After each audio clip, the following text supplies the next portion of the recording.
What we are witnessing in Iran right now is not just unrest. It is not a temporary wave of anger. And it is no longer about prices, electricity, or internet access. This is something far more dangerous for the Iranian regime. Iran is entering a moment where fear is beginning to lose its power. And when fear breaks, regimes do not reform. They either adapt or they collapse. Iran has seen protests before. In 2009, in 2017, in 2019, in 2022. Each time, the state responded with force. Each time, the protests were crushed. Each time, the regime survived. But what is unfolding now shows several warning signs that were not present before. This time, the protests are not isolated. They are persistent. They are spreading across regions. And they are happening despite unprecedented levels of repression. The Iranian state has shut down electricity. It has cut internet access. It has restricted communication nationwide. These are not the actions of a confident government. They are the actions of a regime trying to regain control of a narrative it is losing. The spark was economic. Rising prices, currency collapse, unemployment, energy shortages in an energy-rich country. But the language on the streets has changed. What began as frustration has evolved into defiance. Chants are no longer about reform. They are about legitimacy, authority, and the future of the system itself. This transition matters. History shows that regimes can survive economic anger. What they struggle to survive is political rejection. Iranian security forces have responded with overwhelming force. Arrests in the thousands. Deaths confirmed across multiple cities. Warnings issued at the highest levels of power. Yet the protests continue. This is a dangerous paradox for the regime. The more force it uses, the more it reveals its vulnerability. The more it silences communication, the more it confirms public suspicion. When a government cuts the internet, it sends a clear message. We are afraid of what you might see. In previous protest cycles, fear returned quickly.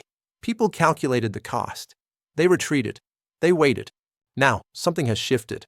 Younger generations in Iran have grown up with limited opportunity and constant restriction. They are less invested in preserving a system that offers them little. Many protesters are fully aware of the risks, and they are still showing up. That is not normal protest behavior. That is societal fatigue. Revolutions do not announce themselves. They begin quietly, with disbelief, with hesitation, with denial. Most revolutions fail before they succeed.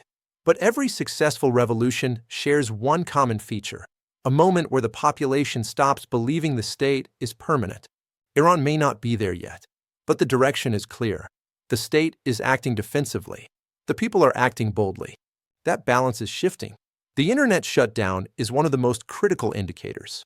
Authoritarian regimes rely on narrative control. When they lose it, repression becomes their primary tool. But repression without legitimacy is unsustainable. Every blackout deepens mistrust. Every silence fuels rumor. Every restriction radicalizes more citizens. Instead of calming the situation, the blackout may be accelerating it. Global reactions matter, but not in the way many assume. Foreign statements do not cause revolutions. They influence how regimes calculate risk.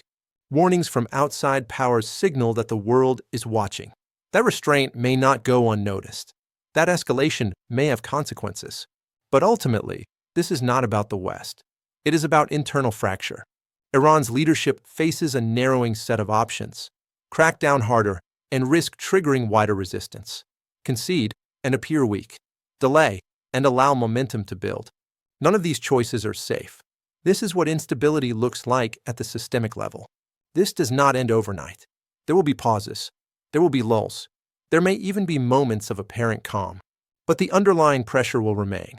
Once a population tests the limits of fear, it rarely returns fully to silence. The question is no longer whether Iran will change. The question is how, and at what cost.